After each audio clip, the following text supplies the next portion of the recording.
So Bharat UPI మీకు local to global అని చెప్పి ఇవాళ అందరూ మాట్లాడుతున్నారు.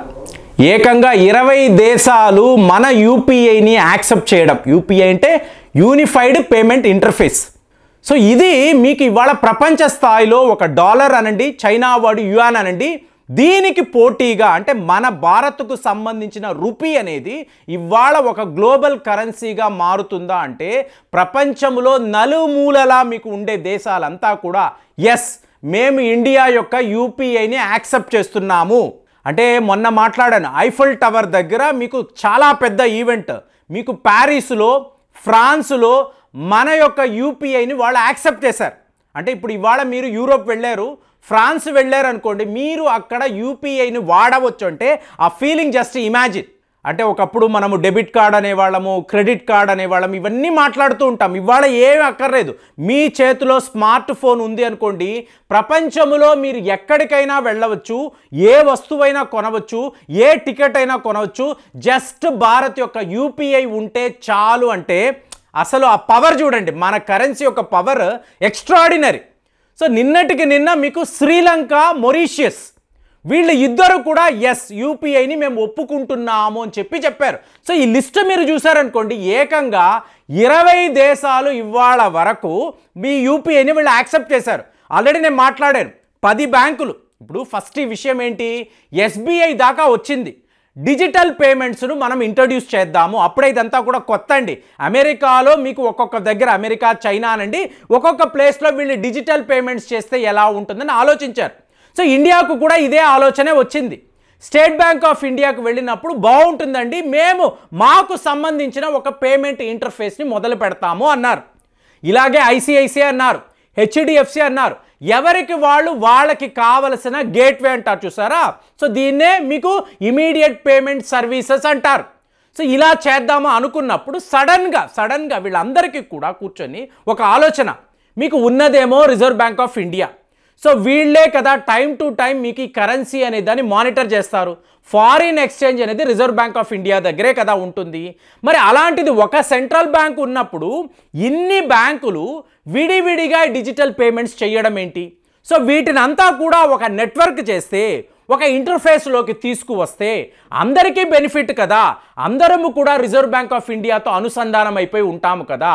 ఇలాగ ఒక 10 బ్యాంకులు, state bank of India, ICICI bank, మీకు హెచ్డిఎఫ్సి, తరువాత పేటిఎం, వీళ్ళందరూ కూడా జాయిన్ అయ్యారు. ఇలాగ ఒక 100 కోట్లను వీళ్ళు సమీకరించి మీకు యూపీఐ అనబడే ఒక అద్భుతాన్ని వీళ్ళు సృష్టించారు. సో దీనినే వీళ్ళు national payments corporation of India అని అన్నారు. సో ఇవాళ G20 మీటింగ్ జరిగిన తరువాత, ఈ సబ్మిట్ జరిగిన తరువాత మీకు ఎంతోమంది ఫారిన్ డిప్లొమాట్స్ అనండి, బ్యూరోక్రాట్స్ వీళ్ళు వచ్చారు. వచ్చినప్పుడు మనం వీళ్ళకి పరిచయం చేసాం. ఢిల్లీలో ఒక మార్కెట్కి తీసుకువెళ్ళడము, మీరు పలానా వస్తువు కొనండి, మీ దగ్గర మొబైల్ ఫోన్ ఉంది కదా, పలానా యాప్ ఉంది, దీని ద్వారా పేమెంట్ చెయ్యండి అనడంతో వాళ్ళు, అంటే జర్మన్కి సంబంధించిన డిప్లొమాట్స్, ఇటలీ డిప్లొమాట్స్, వాళ్ళందరూ చూసి ఆశ్చర్యపోయారు. ఒక మొబైల్ ఫోన్తో నేను ఇలా పేమెంట్ చెయ్యగలనా? ఏంటి భారత్, అసలు వీళ్ళ అడ్వాన్స్డ్ టెక్నాలజీ ఏంటి, ఈ యూపీఐ ఏంటి, వాళ్ళు ఆశ్చర్యపోయారు. తరువాత నెక్స్ట్ లెవెల్కి వెళ్ళినప్పుడు మనం ఏం చేసాము, నాన్ రెసిడెంట్ ఆర్డినరీ అంటే ఎన్ఆర్ఐస్ భారత్లో ఒక అకౌంట్ ఓపెన్ చెయ్యాలి అంటే నాన్ రెసిడెంట్ ఆర్డినరీ అంటారు. సో ఈ అకౌంట్ని కూడా మనం ఇంట్రడ్యూస్ చేసాం. వీళ్లకు కూడా యూపీఐ ఫెసిలిటీ ఇచ్చామంటే ఒక ఎన్ఆర్ఐ కూడా తన మొబైల్ ఫోన్ని వాడి ఇలాగ మీకు పేమెంట్స్ చెయ్యవచ్చు అని చెప్పడము ఇవాళ వరల్డ్ వైడ్, అంటే మన భారతీయులు విదేశాల్లో విపరీతంగా ఉంటారు కాబట్టి, విపరీతమైన పాపులేషన్ ఉంటుంది కాబట్టి వాళ్ళు త్రూ మొబైల్ ఇలాంటి పేమెంట్స్ చెయ్యవచ్చు అన్న ఆలోచన. ఇదే లెక్కలో foreign currency non resident account అని ఇంకొకటి చూడండి. మనము గణనీయంగా మన ఇండియన్ రూపీని ఒక గ్లోబల్ కరెన్సీగా త్రూ డిజిటల్ పేమెంట్ చెయ్యడానికి ఎన్ని కొత్త స్కీములు, కొత్త సిస్టమ్స్ని ఇంట్రడ్యూస్ చేస్తున్నామంటే ప్రపంచంలో ఏ దేశము కూడా వాళ్ళ కరెన్సీ కోసం ఇలా ఆలోచించడం లేదు. అమెరికా వాడనుకోండి, డాలర్ ఈజ్ సుపీరియర్, నువ్వు పెట్రోల్ కొనాలన్నా డాలర్నే వాడాలి, ఇలాగ మన మీద ఇంపోజ్ చేస్తాడు, తన డామినేషన్ని చూపించాలంటాడు. తర్వాత లెవెల్లో చైనా వాడు, మీకు రష్యాకు పేమెంట్ చేయాలన్నా కూడా యువాన్ రూపంలోనే చెయ్యండి అని మన దేశానికి సంబంధించిన సంస్థలకే చెప్తాడు. కానీ మనం ఏం చేస్తున్నాము, మన భారతీయులు టూరిజం అని చెప్పి ఇంకొక దేశానికి వెళుతున్నప్పుడు ఆ ఫెసిలిటీ ఈజీగా ఉండాలి. అంటే మీ దగ్గర క్రెడిట్ కార్డులు అక్కర్లేదు, డెబిట్ కార్డులు అక్కర్లేదు, మీరు ఆ దేశానికి సంబంధించిన కరెన్సీ కూడా క్యారీ చేయక్కర్లేదు. ఫారిన్ ఎక్స్చేంజ్ అనేదే మీకు అక్కర్లేదండి. ఒక్క స్మార్ట్ ఫోన్ మీరు పెట్టుకొని ఆ యాప్ మీ ఫోన్లో ఉందనుకోండి, మీరు ఎక్కడైనా తిరగచ్చు, మీకు ఎక్కడైనా కూడా ఈ పేమెంట్ చేయొచ్చు అనేది ఇండియా ఈ విషయంలో యూపీఐ విషయంలో నంబర్ 1 పొజిషన్లో ఉన్నా మన దాంట్లో ఏ డౌటు లేదు. ఇవాళ సింగపూర్ వాళ్ళు ఏమంటున్నారు, పే నౌ అని చెప్పి కొత్త యాప్, ఇది కూడా యూపీఐతో అనుసంధానమే. అంటే మీరు సింగపూర్ వెళ్ళారనుకోండి, మీరు యూపీఐని వాడచ్చు. మన దేశానికి సంబంధించిన ఈ కరెన్సీ కన్వర్షన్ అనేది మీ స్మార్ట్ ఫోన్లోనే జరిగిపోతుంది. అలా చూసారనుకోండి, ఒక Thailand, Malaysia, Japan, south Korea, నిన్న మాట్లాడిన శ్రీలంక, మొరీషియస్, అంటే ఈ దేశాలను మీరు గమనించారనుకోండి, 60% ఆఫ్ ద కంట్రీస్ టూరిజం మీదే ఆధారపడతారండి. టూరిజం లేకపోతే వాళ్లకు మీకు లైవ్లీహుడ్డే ఉండదు. ఒక థాయిలాండ్ అన్నారనుకోండి, హైయెస్ట్ లెవెల్లో భారత్ నుంచే టూరిస్టులు వెళతారు. అలాంటప్పుడు మనకు ఒక easiest way of payment system ఉంది అనుకోండి, ఈ యూపీఐ ఉందనుకోండి, ఎంత అడ్వాంటేజ్.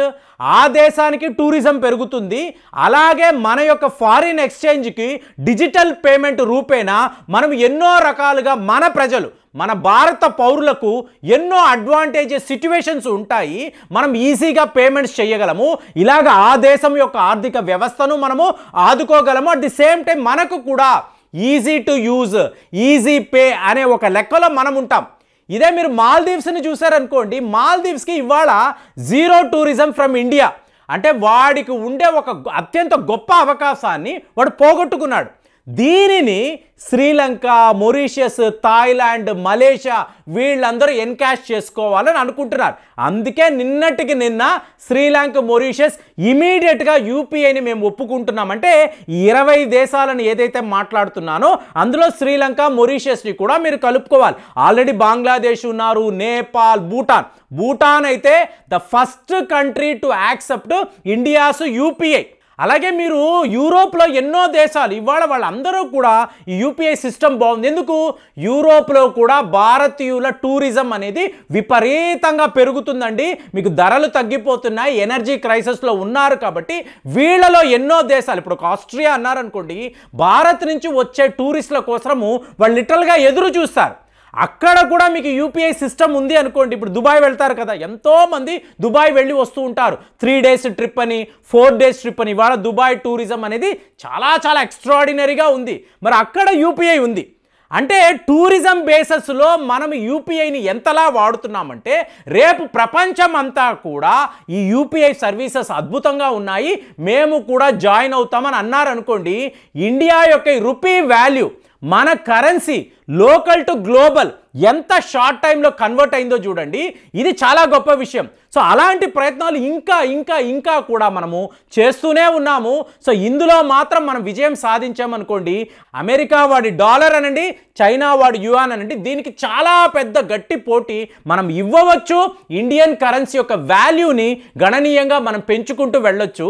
సో ఇది ఒక ఎక్స్ట్రాడినరీ వార్త అని చెప్పి నాకు అనిపించింది. 20 దేశాలలో యూపీఐ యాక్సెప్టెన్స్ అనేది ఒక గ్రేట్ న్యూస్. మరి దీని మీద అసలు మీరు ఏం ఆలోచిస్తున్నారు? మీ అభిప్రాయాలు ఎలా ఉన్నాయి? అసలు మీ ఒపీనియన్ యూపీఐ పట్ల మీరు వాడుతున్నప్పుడు మీ ఒపీనియన్ ఎలా ఉంది? మీరు కామెంట్స్లో రాయండి. మళ్ళీ వచ్చే వీడియోలో కలుద్దాం. జై హింద్.